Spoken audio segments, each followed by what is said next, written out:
আজ আমি আপনাদের সামনে এমন একটি সত্য নিয়ে কথা বলতে এসেছি যা আমরা প্রতিদিন চোখের সামনে দেখি, কিন্তু গভীরভাবে উপলব্ধি করি না।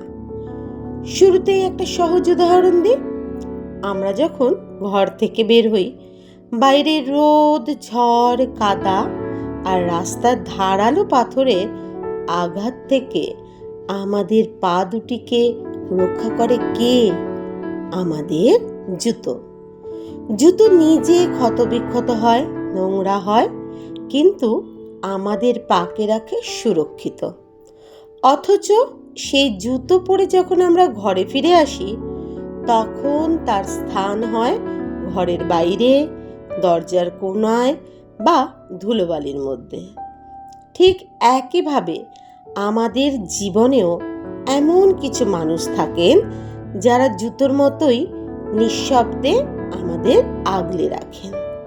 কিন্তু আফসোসের বিষয় হলো, প্রয়োজন ফুরিয়ে গেলে আমরা সেই মানুষগুলোর মূল্য দিতে ভুলে যাই।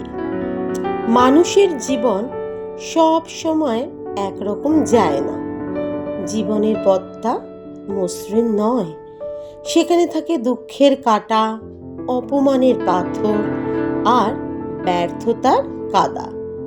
যখন আমরা জীবনের কোনো কঠিন পরিস্থিতির মুখোমুখি হই, যখন চারপাশ অন্ধকার দেখায়, তখন কিছু মানুষ আমাদের পাশে এসে দাঁড়ান। তারা আমাদের সান্ত্বনা দেন। তারা নিজেদের স্বার্থ বিসর্জন দিয়ে আমাদের আড়াল করে রাখেন। আমাদের কান্না মোছাতে গিয়ে তারা নিজেদের হাসির কথা ভুলে যান।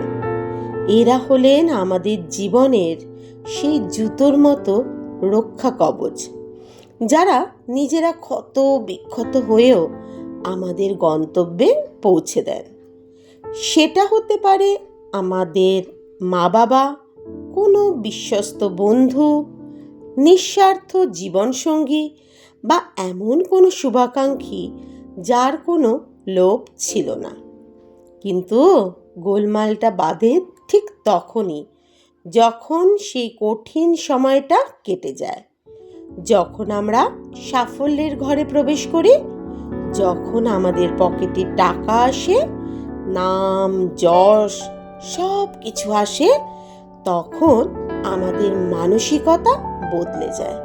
আমরা ভুলে যাই যে আজ যে মসৃণ মেঝেতে আমরা হাঁটছি, সেখানে পৌঁছানোর জন্য কেউ একজন নিজের পিঠকে সিঁড়ি বানিয়ে দিয়েছিলেন। আজকে সমাজ বড্ড বেশি ব্যবহারিক বা ইউজ অ্যান্ড থ্রো মানসিকতায় বিশ্বাসী হয়ে উঠেছে। আমরা মানুষকে মানুষ হিসেবে নয়, প্রয়োজন হিসেবে দেখতে শুরু করেছি। কাজের বেলায় কাজী, কাজ ফুরলে পাজি। এই প্রবাদটি আজ আমাদের চরিত্রের অংশ হয়ে দাঁড়িয়েছে। ভেবে দেখুন, যে মানুষটা আপনার বেকারত্বের দিনগুলোতে পকেটে শেষ টাকাটা দিয়ে সাহায্য করেছিল, আজ আপনি প্রতিষ্ঠিত হওয়ার পর তাকে আপনার স্ট্যাটাসের সাথে অমিল মনে হচ্ছে না তো?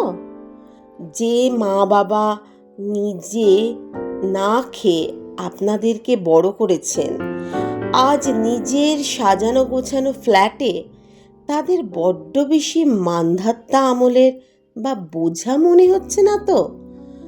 আমরা যখন কোনো সংকটে পড়ি, তখন ঈশ্বরের পরে সেই মানুষগুলোকেই রক্ষাকর্তা মনে হয়। আর এই সংকট কেটে গেলে আমরা তাদের এমনভাবে দূরে ঠেলে দিই যেন তারা আমাদের জীবনে কোনোদিনই ছিলেনই না। জুতো নোংরা হলে যেমন আমরা তাকে ঘরের বাইরে ফেলে রাখি, ঠিক তেমনি দুঃখের দিনে পাশে থাকা মানুষগুলোর গায়ে যখন আমাদের ভালো সময়ের আলো পড়ে, তখন তাদের খামতিগুলোই আমাদের চোখে বেশি করে ধরা পড়ে। এটা চরম অকৃতজ্ঞতা। জুতো জড়বস্তু, তার কোনো অনুভূতি নেই। তাকে ঘরের বাইরে রাখলে সে কষ্ট পায় না। কিন্তু মানুষ জড়বস্তু নয়। মানুষের একটা মন আছে, হৃদয় আছে। যে মানুষটি আপনার কঠিন সময়ে পাশে ছিল, সে আপনার টাকা বা সম্পত্তি চায়নি। সে চেয়েছিল একটুখানি সম্মান, একটুখানি স্বীকৃতি, আর আজীবন আপনার পাশে থাকার অধিকার। প্রয়োজন শেষ হয়ে যাওয়ার পর যখন আমরা এই মানুষগুলোকে অবহেলা করি, তখন মুখে কিছু না বললেও তাদের আত্মা ডুকরে কেঁদে ওঠে। আর মনে রাখবেন, নিঃস্বার্থ মানুষের চোখের জল কখনো বৃথা যায় না। আমি আপনাদের কাছে একটি অনুরোধ রাখতে চাই। আসুন, আমরা অকৃতজ্ঞ যেন না হই।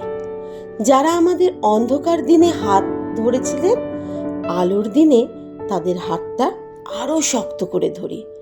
সফলতার রাজপ্রাসাদে বসে যেন আমরা সেই মেঠো পথের সহযাত্রীদের ভুলে না যাই।